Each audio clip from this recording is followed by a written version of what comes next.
So, as I'm moving forward, just wanted to check in with you all about what has happened over the past week. Just got back from a business trip. Have connected a bit with those from the online fitness community, people that I see in person, those from the Fitbit Challenge community, and those from the YouTube channel, and the others that are participating in the challenge. So, please forgive me. It was a good trip. I learned a lot while I was there, and I'm going to go over some things that helped me and some things that just didn't help at all.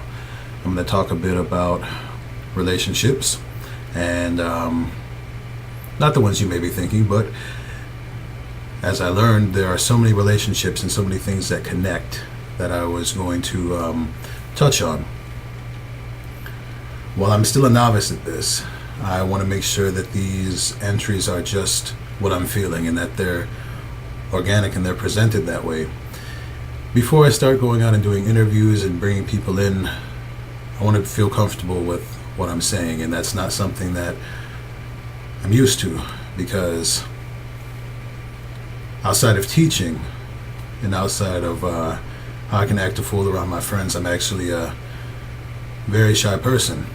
And I'm starting to realize that, and that might not be something that people who are watching would understand, because if you did know me, or if you do know me as a teacher or as a trainer, and you do know me as a friend outside, you'd probably think something different.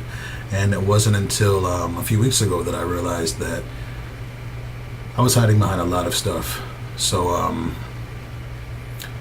actually pretty shy and scared for the most part of personal human interaction, and that's all what really plays into what I realized over the past few weeks. So if you're joining me for week 3, welcome back.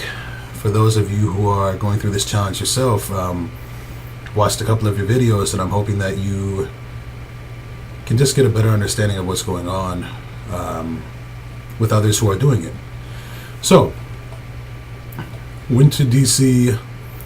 I don't know why right now things are starting to choke up, but went to DC last week for work, and I was there for 4 nights out of the week, and I'll go over it in the tech review that's going to be coming up next week, because I will be speaking about the techie things that I have with me, and that includes my iPod that has apps on it for fitness, food tracking, water consumption, and then my Fitbit wireless personal trainer, which some of you may be familiar with, that tracks steps that I take, calories burned, sleep efficiency, and a goal for how many steps that I need to take, and that's through running, jogging, or any other activity to get to 10,000 steps by the end of the day. I'm going to save all of that for later so that I don't get too overwhelmed in it. This isn't easy, and I didn't think that I was going to be. I knew one thing about myself, that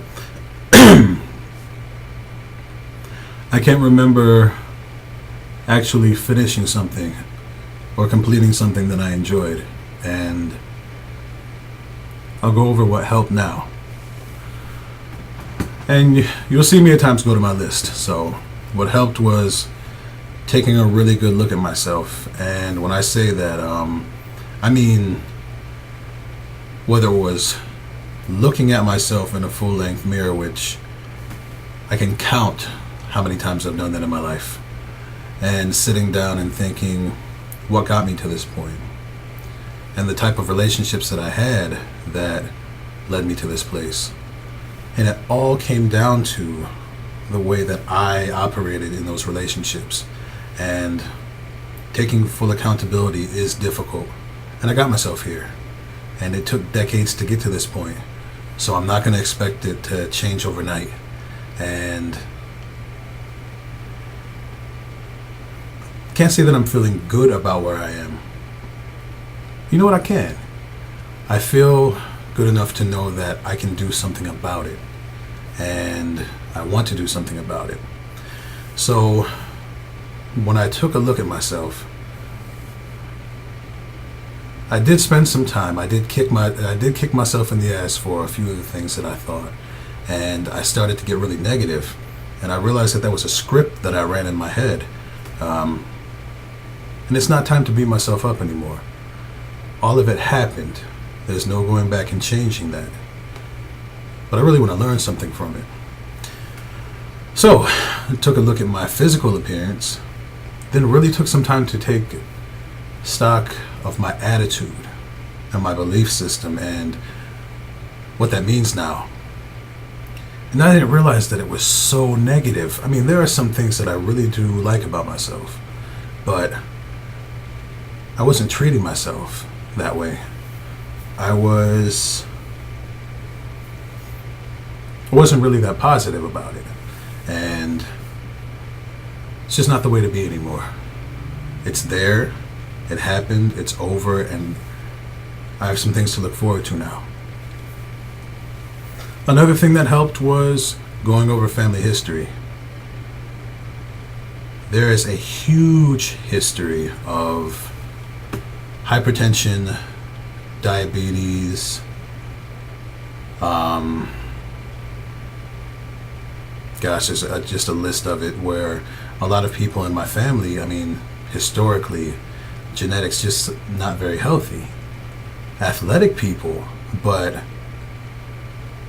no real natural immunity to anything. I mean, if you don't eat well and you don't exercise much, genetic predispositions aside, things are going to go wrong. And big list of things that happened in my family. I mean, my mother passed away at 51 years old, and there are many, many reasons for that.